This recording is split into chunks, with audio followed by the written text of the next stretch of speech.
Second down, a toss play. This is Pacheco. Room to the edge. First down and more.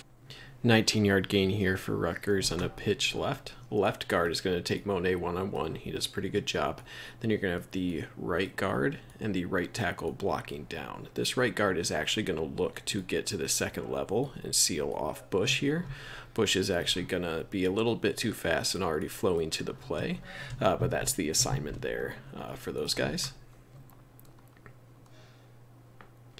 The key to this play really is these crack back blocks. So you're going to have 83. 83 was coming in motion here. He was further outside. He's going to come in motion. Then he's going to crack block on Chase Winovich on the edge. That's key. And then you're going to have this wide receiver come down and get Gil, the front side play side linebacker. It takes out 4 players. So you're going to take out Chase Winovich. You're going to take out Gil. It also takes Brad Hawkins and David Long out of the play as well. So they're both going to follow here.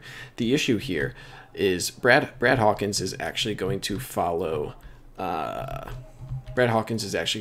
this way instead of doing a crack replace here. So we should notice that this guy is going on a crack, or I'm sorry, 83 is going on a crack block here. He is responsible for the edge now. Instead, he follows. So you have Winovich and Gil taken out by the crack blocks, as well as both defensive backs following. That is 4 people taken out just by 2 guys, and that opens up this huge lane on the edge. If Hawkins properly plays this and comes up on the edge, that forces this running back to cut back inside to the flow of the other linebackers and defensive linemen. So that really hurts this play. And then, you know, you do have these two pulling linemen here for Rutgers, but they don't really have an impact, right? So you're going to have the center pulling as well as the left tackle. They don't actually get anyone here on the edge, so they're extra blockers. You know, luckily Devin Bush gets out there. You have Kinnell there, and Hawkins eventually does get out there as well. But yeah, so the play's really made on those crack blocks. You'd like to see Hawkins do a better job there. He'll definitely represent the Big Ten in the playoff. Some room for Pacheco, and Pacheco's got good speed. Pacheco veering back to the 30-yard line. A big run for Pacheco inside the 5. It's a touchdown. This is Rutgers' biggest play from scrimmage since joining the Big Ten in 2014. Obviously not great. Let's look at everyone's gap responsibility besides the guys responsible here. So Monet has the backside A gap, Bush has front side A gap, Marshall has play side B gap, Gary has play side C gap, Hudson flowing to the outside D gap here. They all do fine here. Notice they're all flowing with the play. Nothing really up front, right? Like there's nothing. There's maybe this gap here, but it's closing from Monet. So they all do a good job front side. This is all covered. So they all do a good job.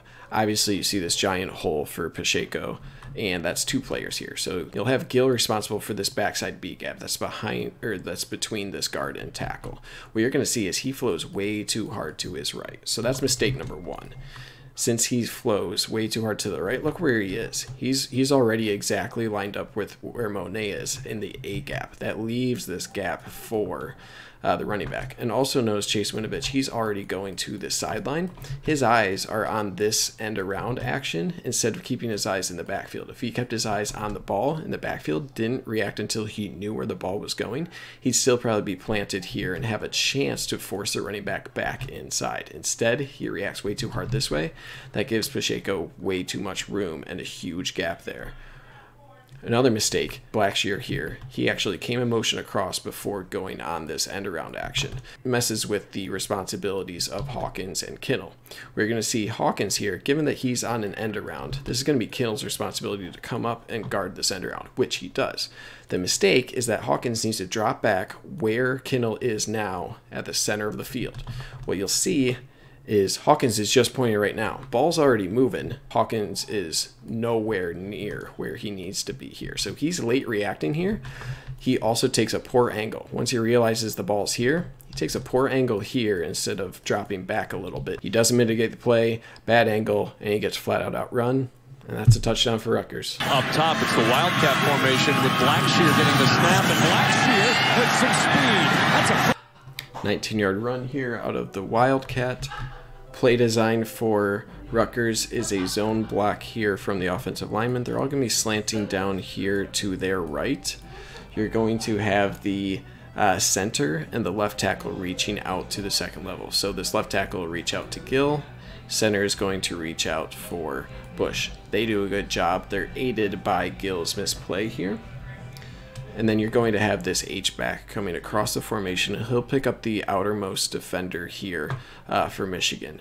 Hard to say if this is an actual read on Chase Winovich between the Wildcat quarterback and the running back here. So if he crashes inside, it's a keep. If he stays, the Wildcat quarterback should give. This is by theory. I don't know if that's actually how the play is designed here, but it's what the play probably is. Issue number one is Gil, and he kind of buries himself inside. It seems like he's looking at the running back here. As a result, he kind of buries himself here. He's also probably seen the linemen all come down this way, so he buries himself. I think he should have done more what Bush does, which is kind of wait and see what the action is. He gives himself inside too much, and that gives leverage for the left tackle to get to him quite easily, you'll see here. So see, he's already running upfield, boom, no problem for 65. 65 has got him, and that helps create this hole here without a linebacker to help.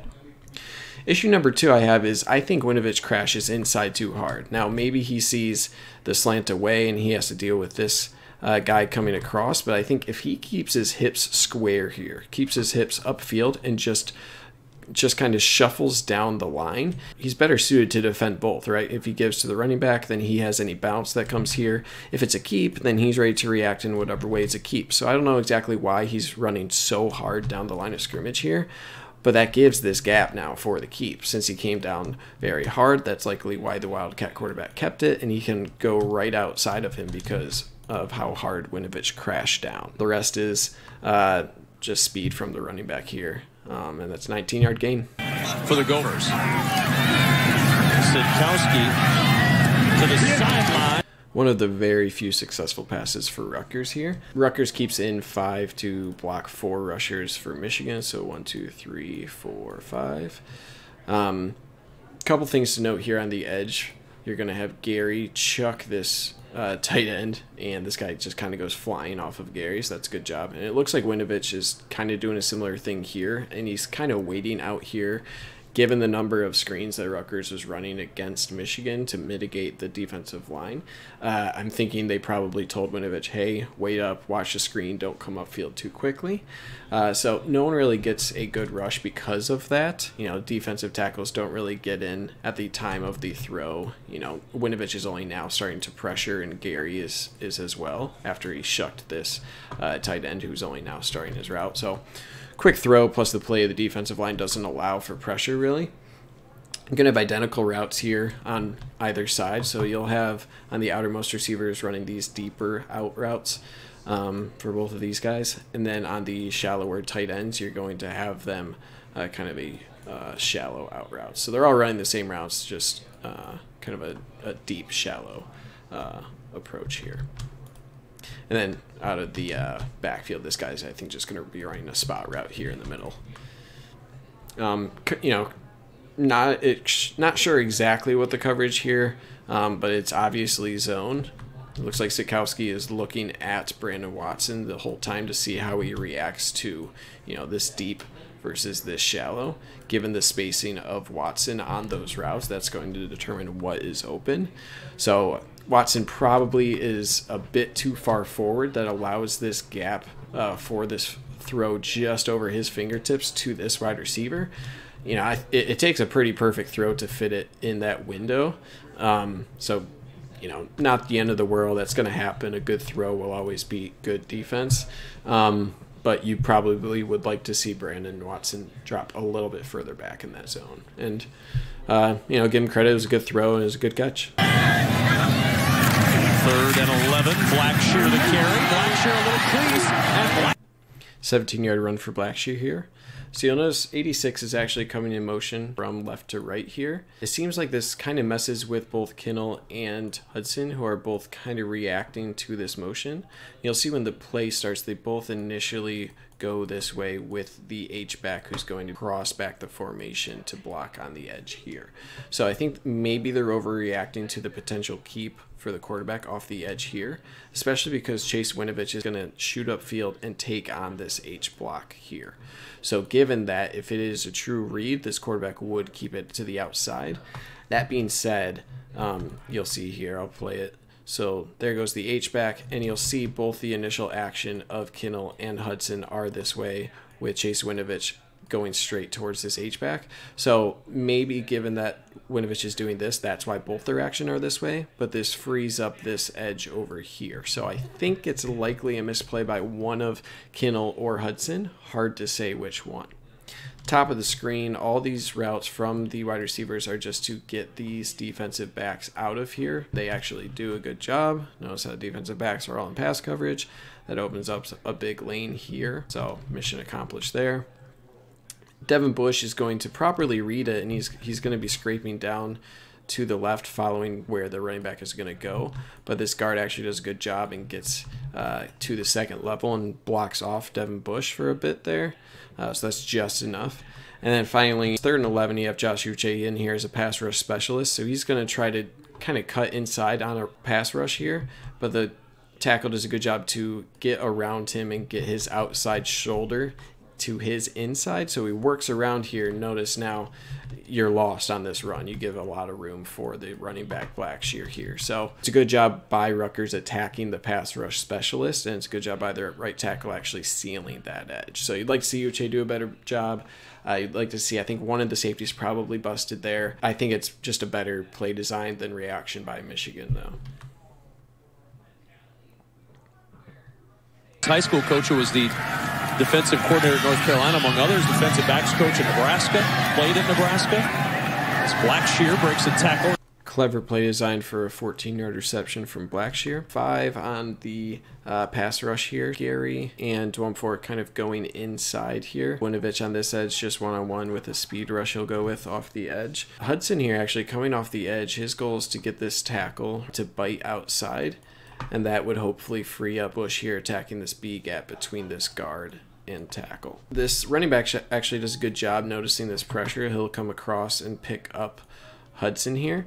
Bush does still get through this gap despite this tackle not having to come out for this blitz. So it's well picked up, but there's still pressure here at the time of the throw. You got Winovich working off the edge here. You do have Bush getting through here. This tackle is out of position. Hudson will push this running back a bit. So it is a well designed blitz, decent pickup for Rutgers, but it's just a quick throw, so pressure doesn't really get there. The routes for Rutgers are going to be 2 mesh route combinations. So this wide receiver at the top of the screen is going to be running a crossing route, as well as this tight end who's going to be running a little crossing route, and that's to create this mesh point at the middle of the field. Let's look at that first here. So it's covered pretty well. You got David Long and Hawkins here. They're on it, and they no one really comes open. Maybe if you throw to 89 right here, but Hawkins plays it well and would be able to probably make the tackle before the first down marker. At the bottom of the screen, you're going to have both these wide receivers running kind of this weird little seam route before this bottom receiver here is going to break on this out route. And this will create these two, or sorry, wrong ones. Ambry Thomas and Watson will have to guard here. And Watson has a tough job of getting around this pick route from this top seam. So you see right here, he's blocked off, right? Like he's blocked off from actually getting to this out route right when the throw is coming. So it's well-designed pick route here. And something rare that happens is an actual missed tackle from the defensive backs, which they've actually been really good this year. So it's just good play design. You'd like to see him make the tackle, but Blackshear is a pretty legit athlete.